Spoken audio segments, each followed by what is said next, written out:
Occupy చేసుకుని సేద్యం చేస్తుంటారు సార్. చెరువు పరుముకి ఎంత ఉందో రైతు డాక్యుమెంట్లు చూసి రైతు ఇది ఎంత ఉందో రైతు ఇది తీసుకోమని మేము చెప్పలా. రైతు ఇది ఎంత ఉందో దాన్ని కొలిచి దాన్ని వదిలేసి మిగతా అన్ని సరువు డెవలప్ కు ఆయకట్టుదారులని స్థానికులను మాట్లాడి రోడ్ వేసుకోవాలంటే పిల్లర్ వేసి రోడ్ వేసుకోండి సార్. గుడి డెవలప్ కు మేము అడ్డం లేదు. ఈ రోజు వచ్చి జడ్జి ఎక్కడ ఉందో దాన్ని తేల్చల్లా. మండల సర్వేలు కొల్లుడు ఇప్పుడు రాళ్లు నాటి ఉండే చూడు సార్. ఇది రాళ్లు. దీనికి యువతలు వచ్చి 100 అడుగులు ఉంది. దీనికి యువతలు 100 అడుగులు ఉంది. డిసి సర్వే రమ్మను కొలిపించి మన్ను అది క్యాల్స్ మన్ను మళ్ళీ రోడ్డుకు అడ్డం లేదు సార్. మేము నవ్వుకుంటూ ఉన్నారు. మాకు వచ్చి అండగా ఉండాలా, విలేకరులు అండగా ఉండాలా, జిల్లా అధికారులు అందరినీ అండగా ఉండాలా, గవర్నమెంట్ అండగా ఉండాలా సార్. మాకు ప్రాణాన్ని కూడా ఉంది సార్ దీనివల్ల. సరే, మేము ఎటువంటి ఆక్షేపణ మేము చెయ్యము.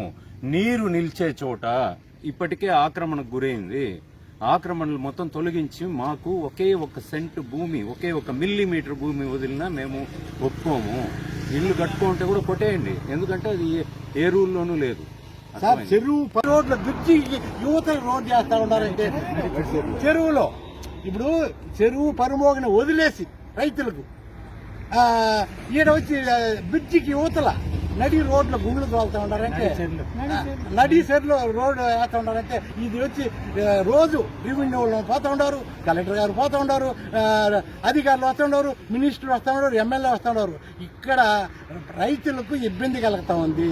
రైతుల దగ్గర కంతలు చేసి పిల్లర్ వేసి 10 అడుగుల చెరువు గుడి డెవలప్ అడ్డు కాదు. గుడి డెవలప్ వచ్చి రోడ్లు పగలు కొట్టి ఇండ్లు పగలు కొట్టి వదిలి ఉండాం. ఈ రోజు వచ్చి 5 రోడ్లు ఉంది గుడికి. 5 రోడ్లలో డెవలప్ చేసుకోవచ్చు. కానీ ఇది డెవలప్, ఇది ఇంకా బాగుంది వేసుకోవాలంటే రైతు దగ్గర 20 అడుగులు తీసుకోమన్ను, చెరువులో పరుమోగిన 20 అడుగులు తీసుకోమన్ను, రోడ్ వేసుకోమన్ను. మేము కలెక్టర్ గౌరవిస్తాం, గవర్నమెంట్ గౌరవిస్తాం. మేము దానికి అర్థం కాదు సార్.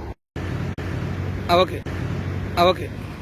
ఇక్కడికి వచ్చేసిన పత్రికా విలేకరులకి నేను ప్రణామం చేసి తెలియజేసుకోవడం ఏమంటే, మేము రైతు ఆయకట్టుదారులుగా మాకున్న చెరువు హక్కుని అన్యాక్రాంతం చేసి అందులో రోడ్లు వేసి అందులోనే చెరువుని పూర్తి చేశారు. మాకు మా చెరువుని పూడ్చడం మాకు ఇష్టం లేదు. కావాలంటే పిల్లర్స్ వేసుకొని కట్టుకొని మేము అబ్జెక్షన్ చేయము, ఓకేనా, గుడి డెవలప్మెంట్ కోసం. కానీ ఎవరిని అడగకుండా వీళ్ళ పాటికి వీళ్ళు చేసుకుంటూ వస్తే ఇంకా చెరువు ఏం మిగులుతుంది? రైతులు ఎక్కడికి పోవాలా? ఆయకట్టుదారులు ఎక్కడికి వెళ్ళాలా? యాజ్ ఏ ఆయకట్టుదారుల అధ్యక్షుడిగా నేను చెప్తున్నాను, నగరంపల్లి చెరువు ఆయకట్టుదారుల అధ్యక్షుడిగా నేను విన్నవించుకునేది ఇది ఒకటే మనవి. రెండవది వచ్చి మాకు చెరువు తొట్టు ఒకే ఒక్క సెంటు 1 మిల్లీమీటర్ తీసుకున్నా మేము ప్రాణత్యాగానికైనా మేము సిద్ధము. మాకు దయ ఉంచి జిల్లా కలెక్టర్ గారు కానీ, రెవెన్యూ అధికారులు గారు కానీ, మన ఇరిగేషన్ డిపార్ట్మెంట్ వాళ్ళు కానీ మాకు సపోర్ట్ చేసి దయ ఉంచి సపోర్ట్ చేసి చేయమనండి. అది మేము మీ పత్రిక ముఖంగా ప్రతి ఒక్కరిని నమస్కరించి విన్నవించుకుంటున్నా. ప్రతి ఒక్కరికి